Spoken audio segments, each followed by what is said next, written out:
Buzz, does, what's the status of Boots? Is he gonna be able to play? I'm not supposed to talk about anything legal, but I'm completely aware of every single thing that's going on and have been. And I absolutely love Boots. I love his mom. I love his dad. I love his stepmom. I think in the end it'll all be apparent what's transpired. I've learned a lot from it. With the 4 quad one wins y'all were able to get early in the season, then had some losses, does it feel like the margin of error is slimmer now than maybe it was earlier in the season, or is that not even a way that y'all think or look at it? Yeah, I think anytime you get to February, you know the margin's invisible. I think playing the 8 quad one games, I do think that's important. We'll see, but none of it's important if you don't handle this month the right way. We've been, I guess last February we didn't lose a game,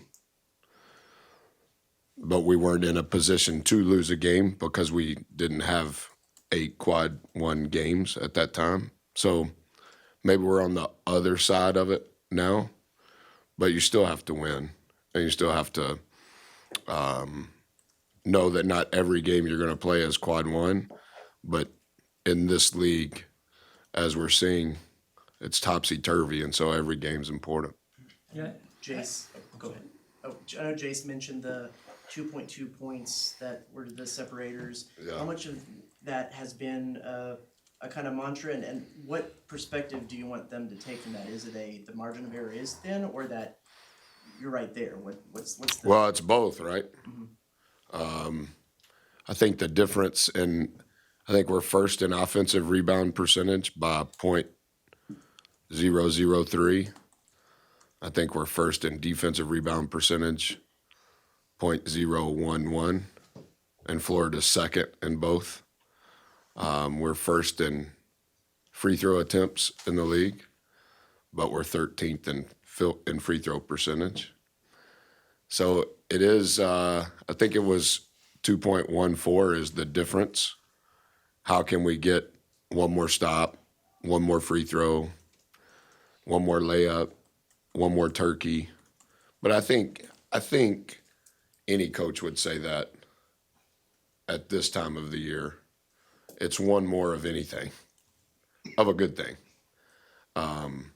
because you are fighting such an invisible line. And so how can you accentuate that to your team to understand we're right there, but how can you accentuate to your team we're right there, and that's why all the details are so important. Since you've been here, every year that y'all been able to play in February, y'all been very successful in February. Yeah. I think we were 4-8 in year 3. I think we were beginning, 4-8, 1-1. We were 5-8 and beat Florida by 3 after Valentine's Day. And then I think we lost to Vanderbilt the next game and then won 4 in a row to finish 9-9 in year 3. We were real successful in year 2. We played 0 games in the month of February. That was when Texags really liked Buzz as the coach. We played January the 31st at Kansas State at 11 o'clock in the morning and won, and had our first positive COVID test we took the test on February the 1st. It was resulted on February the 2nd. Coach Musselman said we were trying to dodge the game. Remember? Yeah. We didn't play a game in February. How did we do in year 1? We finished 10-8 in year 1. Y'all were 9-1 after February, right? So extending into March in regular season. And then I've got y'all down in 2022. You're saying we played 10 games in February in year 1? That included March, into March. So after February. After January. Yeah, fair enough. That's pretty good. In February. So anyway, the point I'm making is, what have you been able to do that's been able to allow you guys to go on this February surge, and how do you keep that going? I think some of it's probably what Travis is talking about. And not just specific to here. I think if you research that everywhere over the last 17 years, there is some correlation. And I would say that the causation is maybe, I would say normally we lose a game or two that we shouldn't before Christmas, and we probably win a game or two that the odds makers say that we shouldn't after Valentine's Day. We didn't do that during COVID, obviously, but I think our staff has always been really good at identifying where we are deficient and then trying to present it to our team in a way that they can understand, and then practicing to improve in those things. And trying to figure out what those things are. It can't be 9 things, but can there be 2 or 3 things that becomes, I don't know that rallying cry is the right word, but that becomes something that we're focused on. Jace talking to you about those numbers. He learned those numbers because of the 2 or 3 things that we're trying to focus on that we learned after 7 games during the bye week. And for instance, I didn't think that last year we were number 1 in the country in free throw makes and free throw attempts.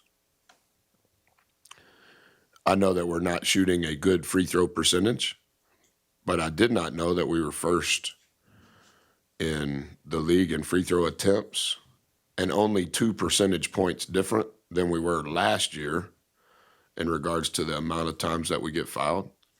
I understand it's pace of play, but we just need to make more free throws as an example. But I think we've tried to do that every year that we've been here, and I think we've had some level of success with that.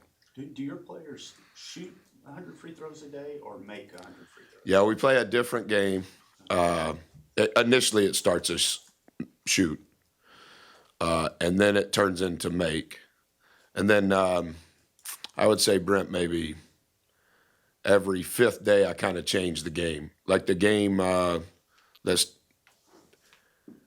we were off on Monday. So the game that started Tuesday was the last 5 of your 100 makes have to be swishes, which will now change your total number of attempts.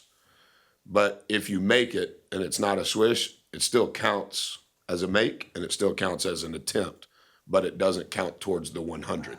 So in other words, you could finish at, one of the kids today was at, he finished at 108 makes, which just means he was making it, but he wasn't swishing it. So we played different games in practice on that, but that's what they do each day. Yeah. Was the fact that they were able to go to Kentucky and win Wednesday, do you feel like in the long run that helps even more confirm what you're telling them about Florida and how good they are? Maybe. I mean, not all of our guys are like completely consumed with ball. Half of them are. So, they're texting me during the game because they're watching the game. I think that was Florida's. I think Florida started out 1-3, and then they've won 4 in a row. And to some degree, had a chance to beat Kentucky at Florida.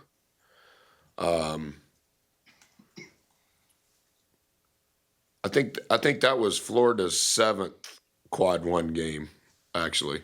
They were 0-6 before that. Yeah, so that was their 7th. They're playing at a really high level. A lot of our numbers are very similar to theirs. Any sort of rebounding number you would look at, we're 1 and 2. They play a lot faster than we do. They play statistically faster than Kentucky does. Obviously, if you're asking the question you watched, like that game was really, really fast.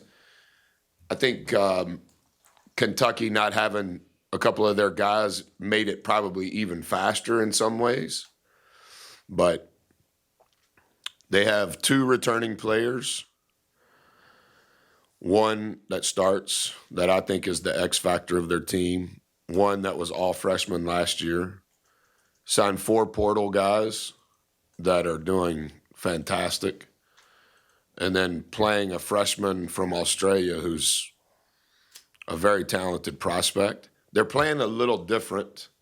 They don't have Castleton from last year, so I would say their style is a little different. But I've enjoyed studying them. I think coach is doing a great job, and the mix of their team and how they're trying to play.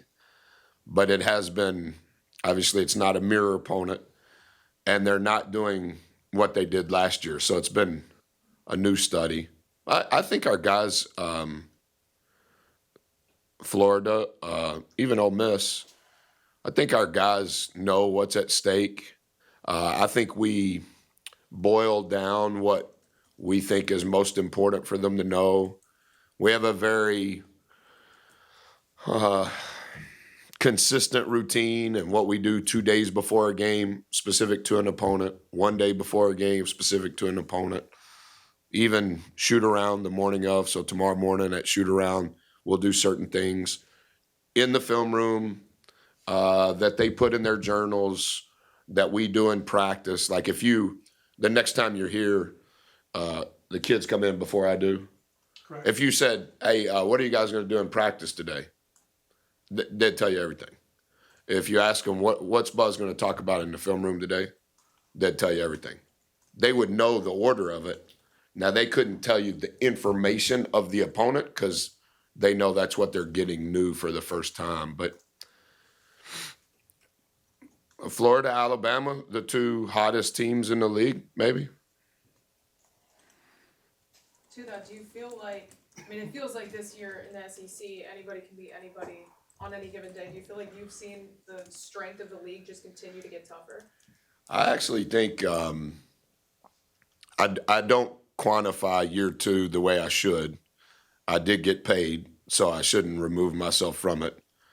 But it was a very unique year.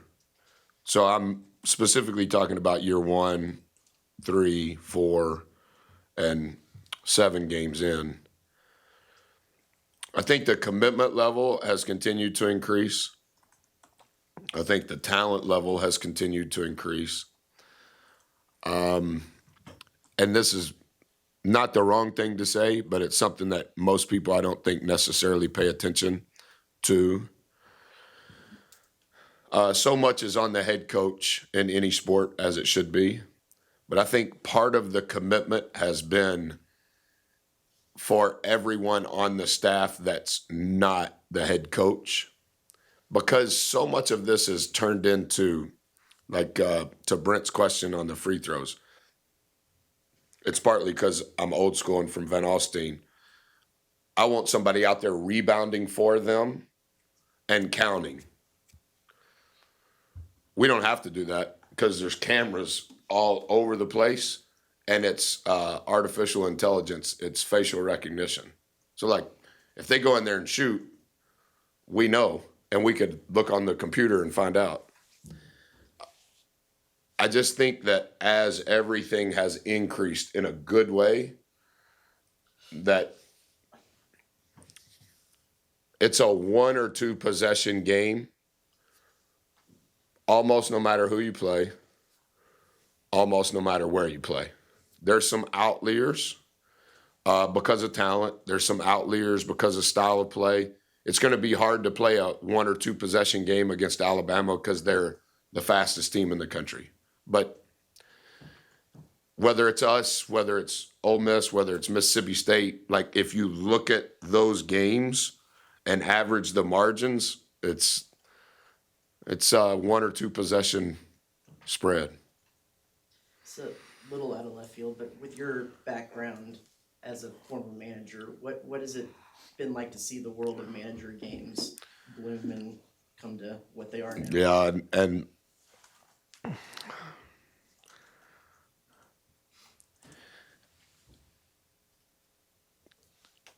I wanted to be a coach early. And so the athletic director and football coach in the little town where I'm from, I told him every year I was going to play football. Not because I could play. I was just a body. And at a small 2A school, you want every kid to play football. So he was recruiting me to play football, not because I could play. And I was recruiting him without explaining to him because I was a kid. Like, I want to be a coach. I wasn't trying to be the basketball coach at Texas A&M. I just love coaches. And in a little small country town, the coaches were also teachers. I know that's not the case now everywhere, but half of my teachers were my coaches. So I would go through football off season every year. Weight room, everything, all of it. I knew I wasn't going to play football. I just wanted to be around coaches. How does he do it? What's he saying? What's he talking about? So when I went to college to be a manager, it was just because I wanted to be a coach. It was not because I understood what being a manager was.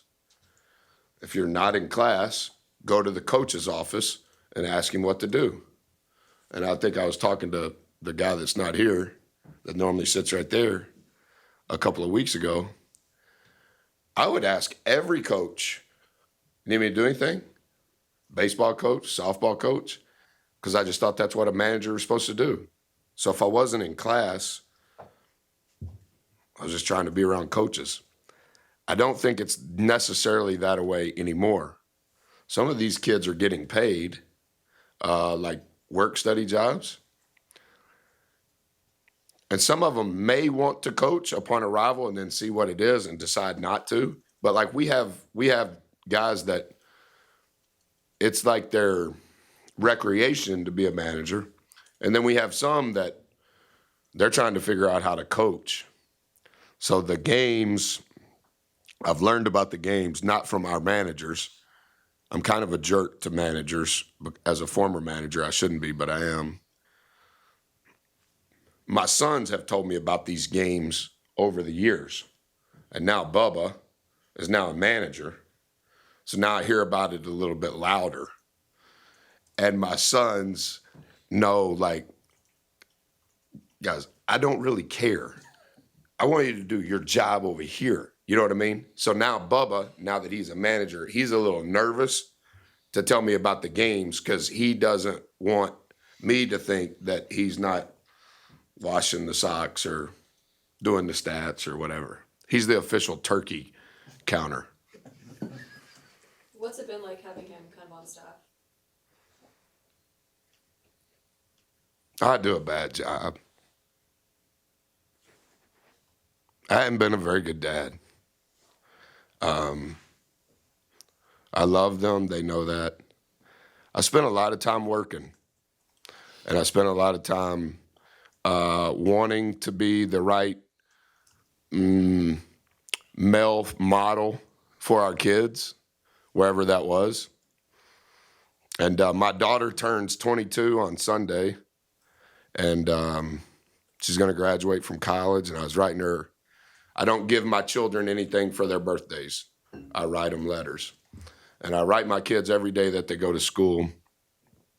But when it's their birthday, I write them up on these legal pads that I use. And I was writing her a letter earlier this morning. And I was like, I can't believe you're 22. And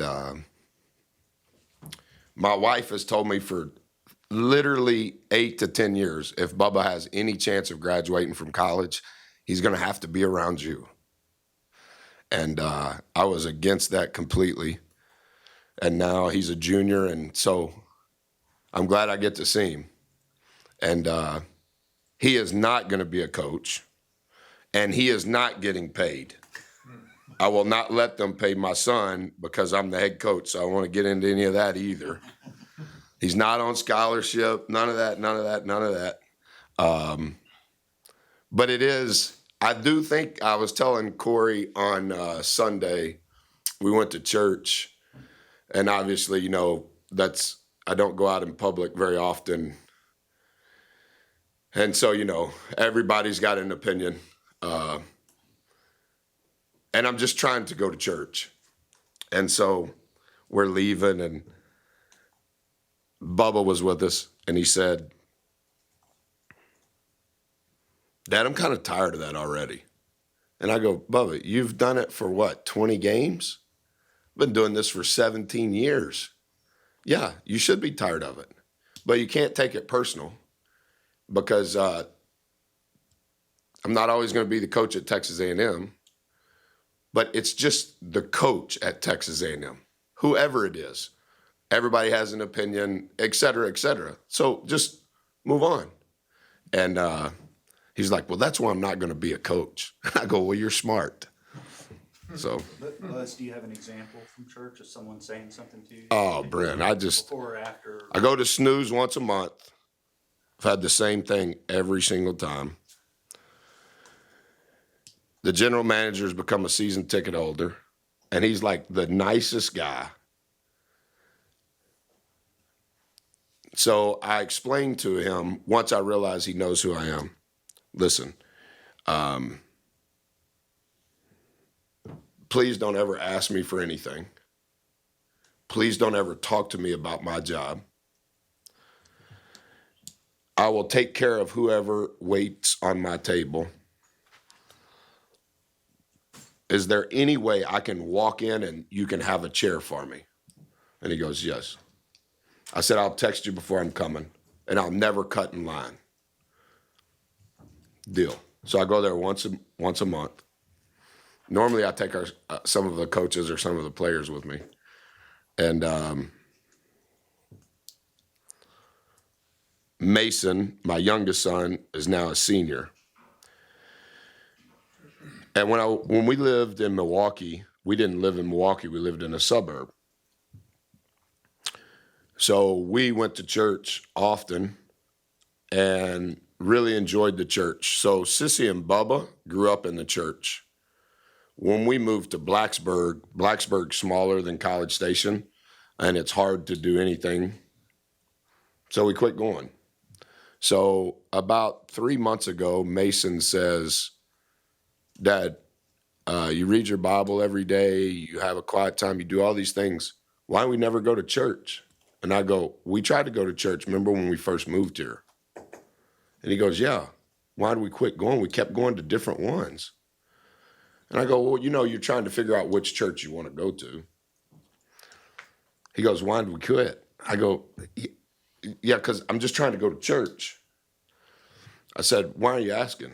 He goes, well, I haven't been to church the way Sissy and Bubba did. I said, I'll take you every Sunday. Pick out the church you want to go to, I'll carry you over there every Sunday. And, you know, like, it's obviously a very privileged life. So there is no, like, silliness in what I'm saying. But the life that I grew up living, completely different than the life my children grew up living. And I was telling Corey, like, man, that's bad. Here's my son, great kid, gonna be a coach, watches more film than anybody on my staff, not of us, but FIBA, anything, knows every number, consumed with it, wants to play, wants to coach. And he goes, I've never been to church that much. Oh. Well, you haven't been to church because really the last 10 and a half years of your life, we've lived in small town America and I can't go out. So the last, whatever it is, 3 months, every Sunday that I have been home, including after losing up 7 at the last ATO, including last ATO of the first half, up 9, down 2 at half, down 11 after the first media timeout of the second half, then 4 turkeys in a row, up 7 going into the last ATO, lose by 3. We're at home. I'm gonna carry you over there. And so, you know, like, I don't know, Brent. Sorry.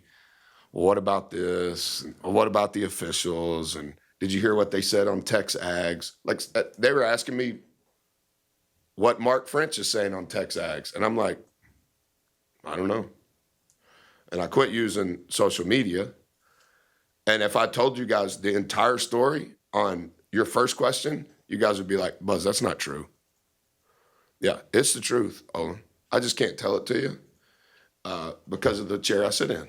I know exactly what it is, but I have to balance a lot of different things. And so I said what I said. So I'm not griping at all, at all. Did I answer your question? You did. Those last 5 games for Wade, want to ask you about. He's hit almost half of his threes for the whole season in that stretch. And Yep. gotten to the free throw line. I'm wondering just his efficient play, what you've kind of seen the difference there. I think some of that is in that stretch we've had more healthy players. That would be some of that. I think some of that also is